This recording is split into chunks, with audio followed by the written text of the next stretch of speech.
Hey guys, Rami here with your second stimulus check and stimulus package update for Friday, May 22nd. In this one, I want to go over what we can realistically expect to pass as part of the HEROES Act based on what was actually discussed and brought up by top leaders from the House and from the Senate. Let's get into all the juicy details right after you tap the like button until it turns blue. Subscribe to the channel if you haven't already so I can update you about everything that's related to the second stimulus package and the current stimulus package and stimulus check, and also some other smart and financial money tips. The first thing that will have to pass in the second stimulus package will have to be support for states and local governments. This is something that the Speaker of the House, Nancy Pelosi, really wants and takes about $1 trillion of the $3 trillion bill. States are getting crushed by the amount of spending they're doing on this crisis and also not collecting much taxes due to the millions of people who are laid off or furloughed. Plus, with everything shut down, people are not spending much, whether it is on eating out or shopping or gas or whatever. So there's not much tax being collected. This is something I really think that will go through because states and local governments are not only spending on the crisis, but they also have a lot of employees and a lot of projects like infrastructure and education spending that still needs to continue happening after this is all over. So they really need the money, and I don't think the federal government will really let states go bankrupt. There's going to have to be some limits on these states and local governments to use this money to cover things directly related to the crisis, and not really use it to patch holes in their budget from previous mismanaging or whatever.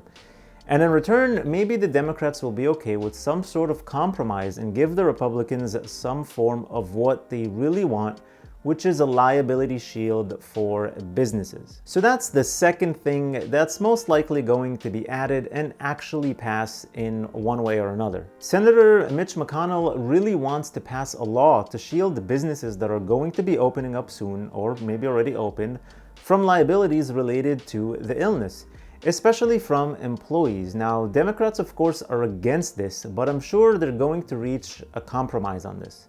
Maybe not cover large businesses, maybe stop lawsuits from employees, but not customers. Also, maybe put a time limit on this, like until the crisis is declared over.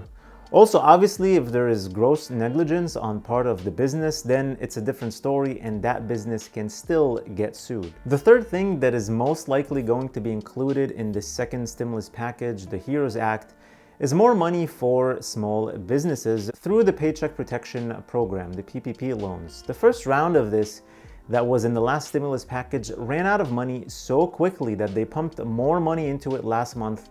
That's also about to run out, if not run out of money already.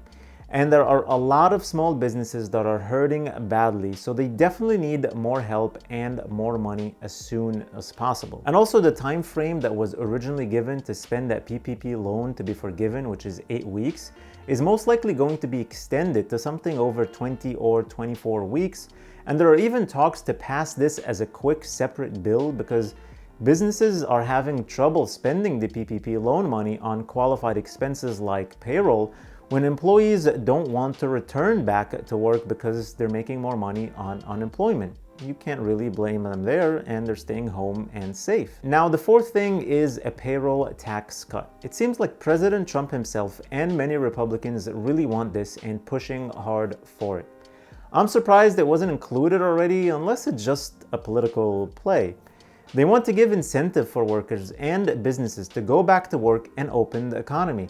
This will have a big impact on those who are currently working, like working from home, or know they'll get back to work when their state opens or when their job opens up again. And it's also the easiest thing to implement, I feel. The downside of this, obviously, is that it doesn't help those who don't have jobs to go back to. Which brings me to the next thing that needs to pass, and that is extension of the pandemic unemployment assistance, which is the extra $600 a week. There are close to 40 million people now out of work, which is just insane. And if it's predicted that more than 40% of those jobs lost will not come back after the economy opens back up, that will be devastating for millions and millions of people who are at least staying afloat right now with this extra $600 a week. You can't just take it away completely in July, which is around the corner. Now, I don't know if Republicans will be too happy with extending this until end of January as proposed in the HEROES Act right now,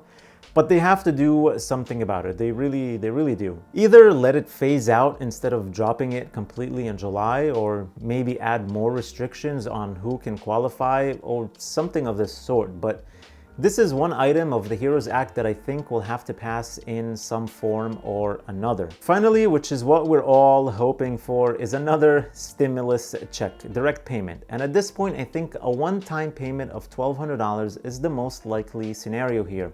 I wouldn't even think of $2,000 and definitely nothing on a monthly basis.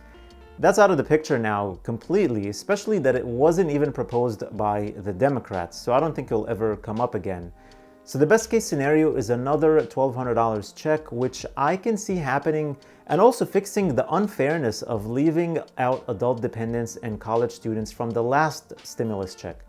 I really like that they want to give the person claiming adult dependents the $500 from the last bill retroactively, which just makes total sense for me. Plus increasing the money for dependents from $500 to $1,200 up to 3 dependents in this new stimulus bill with the stimulus check in the HEROES Act. So these 6 things are kind of the guaranteed items, or at least what I predict and hope to be guaranteed items to be part of the final stimulus package that should hopefully pass soon.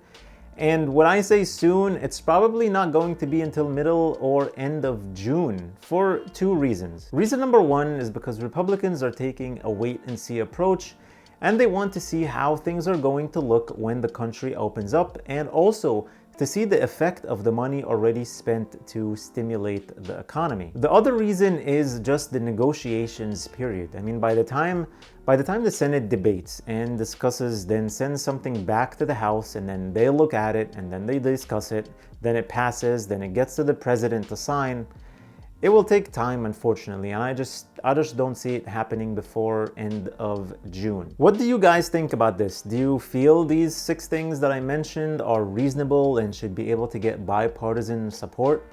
Let me know your thoughts in the comments. Let's have a healthy debate about this in the comments below. Thank you so much for watching. Please hit the like button on the video, subscribe if you haven't already, and please stay safe, stay healthy, and I'll see you in the next video.